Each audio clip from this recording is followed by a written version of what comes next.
It is currently 18th of February 2018. I'm currently seeing things in the completely on highway. As of the difference in light that my camera just gave me.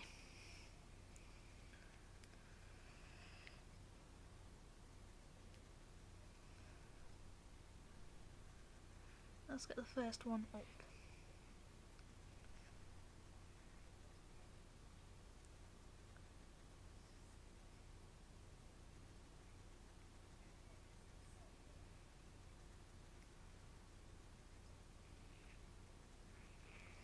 Give me a second.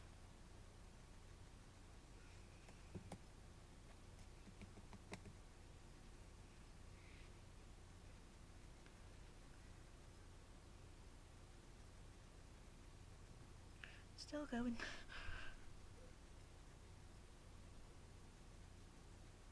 From BBC Sport.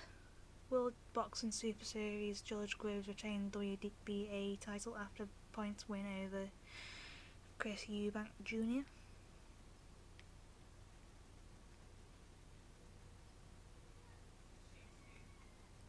George Groves produced a superb performance to retain his WBA World Super Middleweight title as earned falling points. Winner over Chris Eubank Jr. took him into World Boxing Super Series final. The 29-year-old was patient throughout, preventing his rival from boxing up close by mixing good footwork with solid counter punches.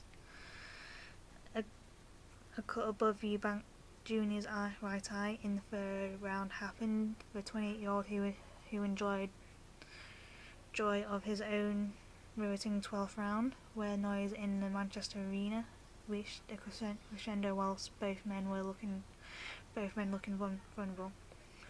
But Groves' poise in the parts was key, and the 117-112, 117-112, 116-112, 115-113 scores on the judges' cards meant he will meet either England's Callum Smith or Jürgen Brähmer of Germany in the final.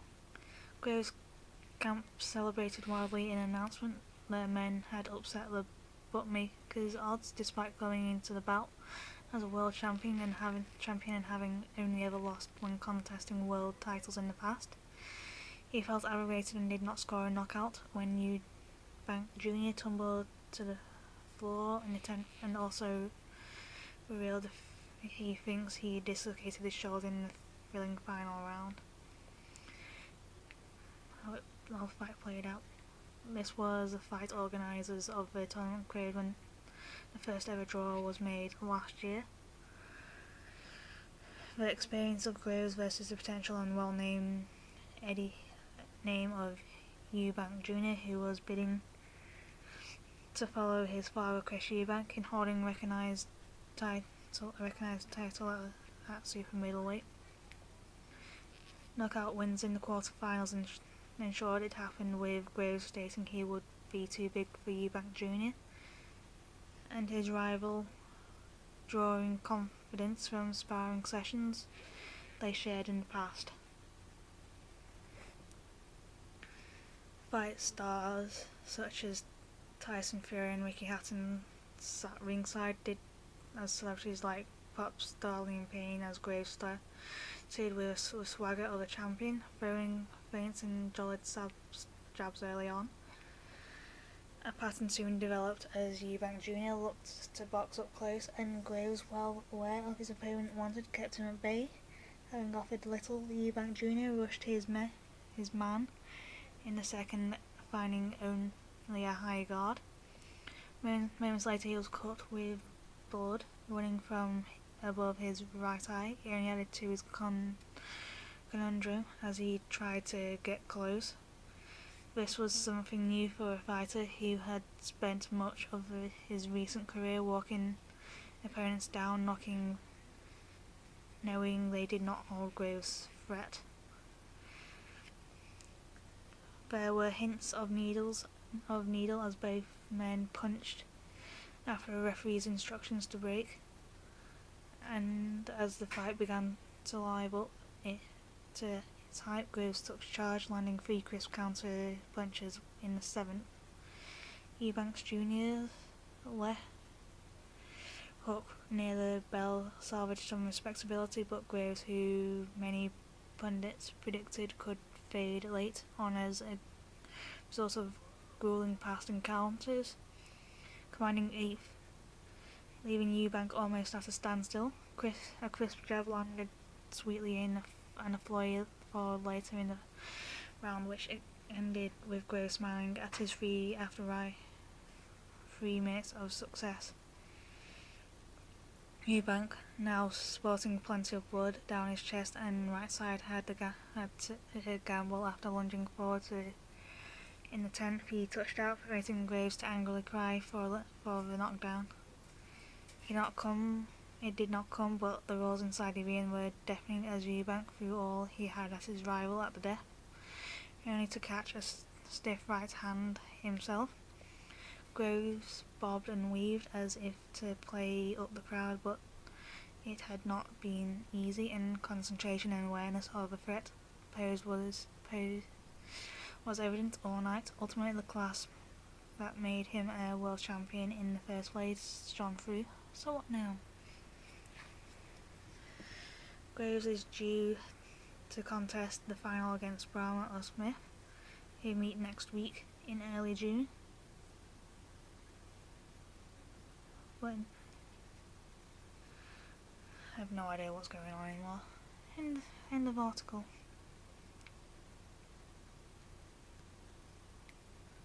Now back on the Oxfam scandal again.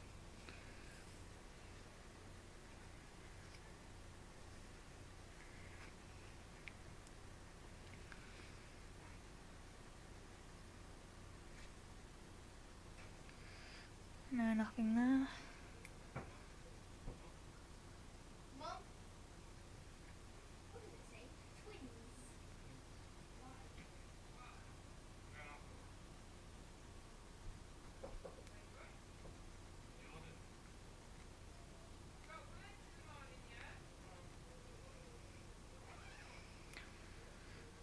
I don't agree with everything the brother does.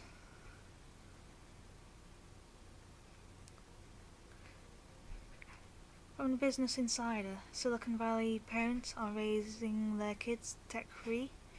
It should be a red flag. It's 9 a.m. in Sunnyvale, California, and Minnie Shahi is on her way to work at the Apple headquarters in Cupertino. Her husband, former Googler named Vijay Kaduri, is meeting his business partner at a local Starbucks to discuss their startup, a YouTube clip-making business called Hashcut. Amber, Yeah. you want a shower before your mum runs the bath? Yeah. Is that a yeah? Yeah. Going now then, yeah? Yeah. I'll just pause this a second. Let's just finish off with that Business Insider one. Shahi and Kaduri, 2 kids, 10-year-old Saurav and 12-year-old Roshni, have already been dropped off at school, likely immersed in one of the Google Chromebooks that were issued at the start of the year. The Kaduri's life is that of the exquisite Tessin TL Silicon Valley family, except for one thing: the technology developed by Kaduri and Shahi's employer is all but banned at the family's home. There are no video game systems inside a Kaduri household, and neither child has their own cell phone. Yet Saurav and Roshni can play games on their parents' phone, but only for 10 minutes per week. There's no limit to using the family's vast library of board games. A while back, the family bought an iPad too, but for the last 5 years it's lived in a high shelf in the linen closet. We know at some point they will need to get their own phones. Kaduri was foretold Business Insider, but we are prolonging it as long as possible. The difference is they don't think of themselves as dangerous. Kaduri and Shahi represent a new kind of Silicon Valley parent instead of tricking out their homes with all the latest technology. Many of today's families working or living in the tech world are limiting, sometimes outright banning, how much screen time their kids get. The first stems from approach. Parents seeing first-hand either through their job or simply living in the Bay Area region, home to most valued tech companies on Earth, how much time and effort goes into making digital technology irresistible. A 2017 survey conducted by the Silicon Valley Community Foundation among 907 Silicon Valley parents that despite high confidence in technology's benefits, many parents now have serious concern about tech's impact on kids' psychological and social development. You can't put your face in a device and expect to develop a long-term attention span. Taewoo Kim, chief AI engineer at the machine learning startup One Smart Lab, told Business Insider. Practicing Buddhist, Kim is teaching his nieces and nephews, ages 4 to 11, to meditate and appreciate free games and puzzles. Once a year, he takes them to a tech-free silence retreat at nearby Buddhist temples. Former employees at major tech companies, some of them high-level executives, have gone public to condemn the company's intense focus on building addictive tech products. Their discussions have triggered further research from the psychology community, all of which has gradually convinced many parents that a child's palm is no place for devices so potent. The tech companies do know that the sooner you kids get adolescents or teenagers used to your platform, the easier it is to become a lifelong habit. Kaduri told Business Insider. It's no coincidence, he said, that Google has made a push into schools with Google Docs, Google Sheets, and with learning management suite Google Classroom. Turning kids into loyal customers of unhealthy products isn't exactly a new strategy. Some estimates find that a major tobacco company spends nearly $9 billion a year, or $24 million a day, marketing their products in the hopes kids will use them for life. The same principle helps explain why fast food chains offer kids meal brand loyalty is lucrative. The difference with Google is they don't think of themselves as dangerous, Kaduri said. Google for sure thinks of themselves as, hey, we're the good guys, we're helping kids, we're helping classrooms, and I'm sure Apple does as well. I'm sure Microsoft does as well. In San Francisco, parents notice a malaise of scrolling. Erica Bazier has little doubt that tech is poison to young brains. A 37-year-old mom of two in San Francisco works as a family therapist alongside her husband.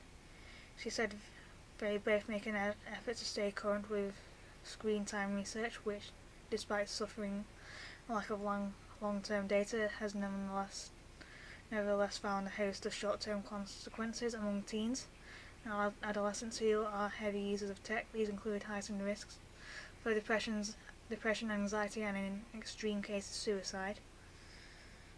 Many of the following parents she and her husband talked to have said they noticed an anti-tech sentiment too. Just by living in the world's tech epicenter, the couple has front row seat to what Bazier called a malaise of scrolling. We live on a pretty traffic street, Bazier told Business Insider. In the 15 years they've lived there, she's noticed a noticeable shift that everybody is in their phones. On the bus, it doesn't seem like nobody's reading a Kindle, for example.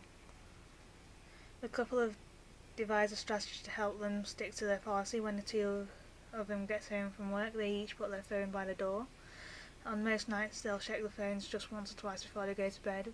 Baziel said sometimes she'll break the rules, but more than once her kids have entered the room while she is mid-text, sending their mum fleeing into the nearest bathroom. Around 10:30 p.m, Fazila and her husband get into bed at the end of the day with an episode of Black Mirror on our laptop, a dose of morbid reassurance that the anti-tech approach is for the best. Low-tech parenting has been quite staple among Silicon Valley moguls for years. Silicon Valley's low and anti-tech parents may seem overly cautious, but they actually follow long-standing practices of former and current tech giants like Bill Gates, Steve Jobs and Tim Cook. In 2007, Gates, the former CEO of Microsoft, implemented a cap on screen time when his daughter started developing an unhealthy attachment to a video game. Later it became a family policy not to allow kids to have their own phones until they turned 14. Today the average American child get their first phone around age 10. Jobs, the CEO of Apple until his death in 2012, revealed in a 2011 New York Times interview that he prohibited from his kids from using the newly released iPad. We limit how much technology our kids use at home, Jobs told reporter Nick Bilton. Even Cook, the current Apple CEO, said in January that he doesn't allow his nephew to join online social networks. The comment followed those of other tech luminaries who have condemned social media as detrimental to society. Cook later conceded Apple products aren't meant for constant use. I'm not a person that says we've achieved success if you're using it all the time. I don't subscribe to that at all. Kids aren't necessarily hooked for life. A silver lining to constant tech use is the negative effects don't seem to be permanent. One of the more hopeful studies, and one most cited by psychologists, was published in 2014 in the peer-reviewed journal Computers in Human Behavior. It involved roughly 100 preteens. Half of women spent 5 days on tech-free retreat engaged in activities like archery, hiking and orienteering. The other half stayed home and served as a control. After just 5 days at the retreat, researchers saw huge gains in empathy levels among the participating kids. Those in the experimental group started scoring higher in their non-verbal emotional cue, more often smiling at another child's success, or looking distressed if they witnessed a nasty fall. The researchers concluded the results of the study should introduce a much-needed social conversation about the cost of benefits of the enormous amounts of time children spend with screens both inside and outside the classroom. Schools have started accommodating the anti-tech parents. Not all parents who raise their kids low-tech strive to keep the same standards when it comes to education. Kaduri's kids, for instance, share the MacBook Air for homework and use Google Chromebooks at school. But around Silicon Valley, a number of low-tech schools have popped up in an effort to reintroduce the basics. At the Waldorf School of the Peninsula, a private school in Los Altos, California, kids use chalkboards and number 2 pencils. Faculty don't introduce kids to screen-based devices until they reach 8th grade. Meanwhile, in many public schools, technology has become a guiding force, according to educators Joe Clement and Matt Miles in their 2017 book Screen Schooled. The co-authors made the case that technology does far more harm than good, even when it's used to boost scores in reading and math. So, it's interesting to think that in a modern public school where kids are being required to use electronic devices like iPads, Steve Jobs' kids would be some of the only kids opted out. They wrote Jobs' children have finished school, so it's impossible to verify if that would have been true. The parent double standard still lingers, they argue, as the authors wrote. Why is it that these wealthy tech executives know about their own products and that their consumers don't? Parents of all the kids see changes across generations.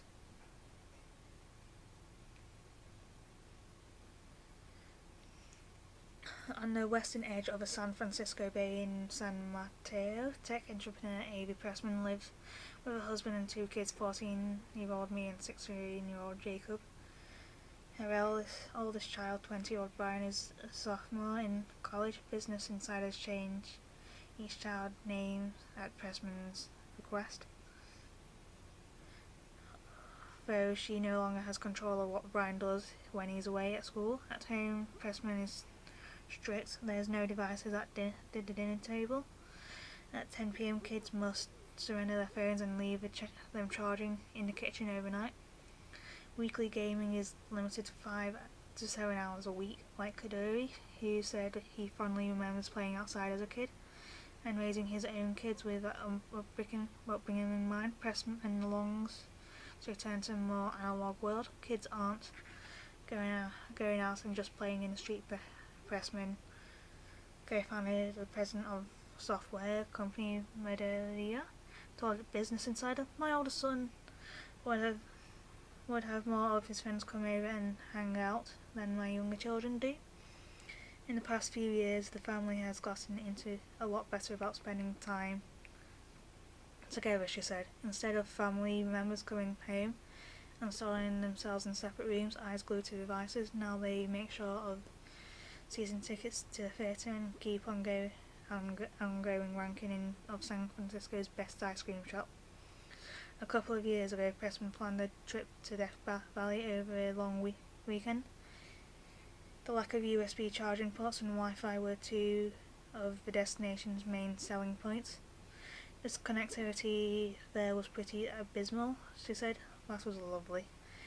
Daily restrictions are tough, but they may be worth it. Business Pressman and other parents told Business Insider that it's often hard to strike a balance in limiting technique use, since kids quickly begin to feel left out of their peer group. The longer parents try to impose their restrictions, the more they fear they're essentially raising a well-adjusted outcast. "I've got no role model for how to deal with this world," Pressman said. "This world didn't exist when I was growing up. And the restrictions my parents put on the TV don't make sense in a world of technology when the computer is both your entertainment and your homework and your encyclopedia." These parents hope they can teach their kids to enter adulthood with a healthy set of expectations for how to use and, in certain cases, avoid technology. Even so, every so often, they said, a glimmer of hope shines through. In just a few years since Pressman began advocating for less tech use, her oldest son has started to see the value in cutting back on screens.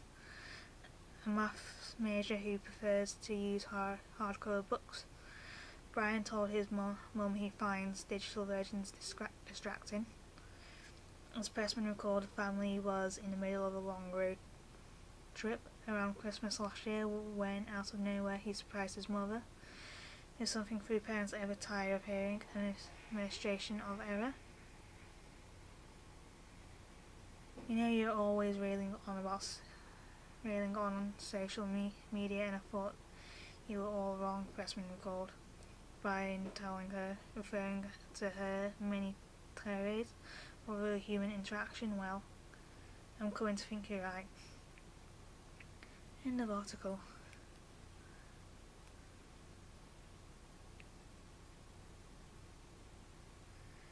And that's the end of today's news. Part 2.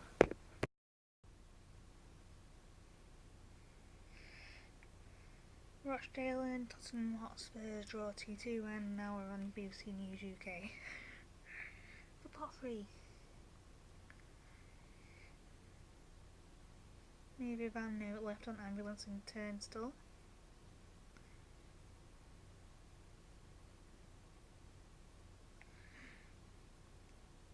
Today's marathon didn't disappoint. Rescue of 1,200 ton cargo ship off Skye. Deadline to return all paper £10 notes fast approaching. Attempted ram raid robbery on Leeds Rolex was stopped. Shop caught on camera. Sickening arson attack on vulnerable man's house in Barnbridge. England beat New Zealand in their 2020 match earlier, but it wasn't enough to place in the final of the Tri-Series.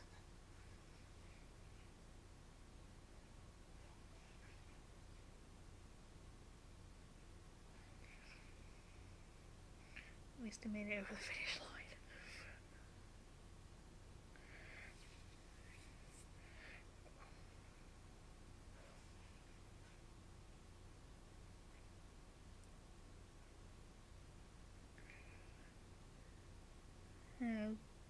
Bobsleigh kind of fell over, and on the final part of the track they were kind of coming out of the last corner and over the finish line. Man found stabbed to death in Kensington Street. Palliative jabs and abayas are being showcased in London this week, with Lindsay Lohan also making an appearance wearing one. Derailed train in Lanarkshire causes travel disruption. Barnes-Green Church service for level crossing victims. Sister of murdered MP Joe Cox, Kim Leadbitter says family will support Brendan Cox, who quit 2 charities over allegations of sexual assault.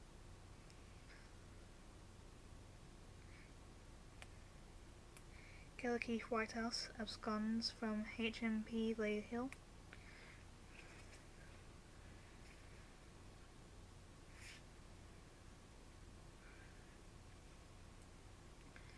What interest does, it makes the system more progressive. Education Secretary Damien Hines on calls to cut interest rates in government review on university funding. Night angler dies after falling into sea at Tintagel. They want more than free trade deal. And Governor Hofstad says the EU wants Britain to stay a member of the customs union, sending Malta and the EEA. Church spires could be used to boost mobile and broadband coverage in rural areas under an agreement between the UK government and Church of England.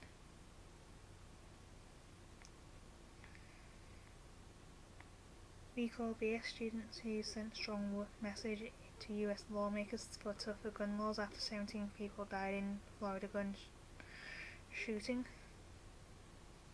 Rent a church spire could boost mobile phone coverage. Sexual exploitation warning to driving instructors. It's a defeat for GB. 6 for us, 8 for Sweden. That's 3 wins, 3 losses and work to do to qualify. Affordable homes equivalent to the size of Leeds. MPs want Brexit fund for UK farmers. Cut student interest rates, says MPs. Driving through flood water risks lives. MPs call for boy with epilepsy to have medicinal cannabis. Medicinal cannabis.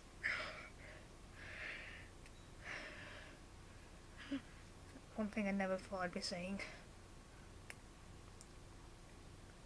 Female stars call for end to sexual harassment at work. Murdered MP's widow Brendan Cox quits charities.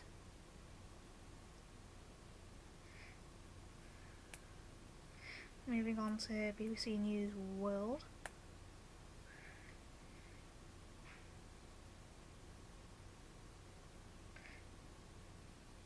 In Florida aftermath, US students say never again. Zimbabwe opposition leader Morgan Tsvangirai mourned in Harare. At least 10 people hit by a Swiss avalanche. Lucy and Zerka breaks down the 7 keys takeaway from Russian indictment. Dagestan Church shooting leads 4 dead in Kizlyar. Kind of looks like it's a part of Russia. Finland's new pandas enjoying snow. Latvian central bank boss detained by anti-corruption force. Malaysia wishes wrong New Year with a barking rooster. Shouldn't be laughing, really. Winter Olympics Russian athlete suspected of failing doping test. Netanyahu attacks the dangerous Iranian tiger. Israel Gaza airstrikes follow bomb blast in Gaza border. Passenger plane crashes in Iran mountains.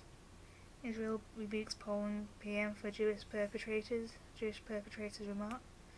Trump salams FBI over school shooting. Sacred Tibetan monastery in Lhasa hit by fire. The mystery of Toronto's gay village killings. How I joined the French wine brotherhood. Kiwis consider foreign house buyers ban. Hong Kong art show disappearing Hong Kong.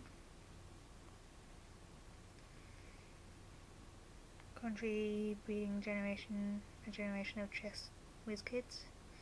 The Indian artist challenging 30 degrees on Instagram. Israel Gaza, 4 Israeli soldiers injured in bomb blast. End of video. End of part 3, end of video. Surely not going that well for me. End of part 3, end of video.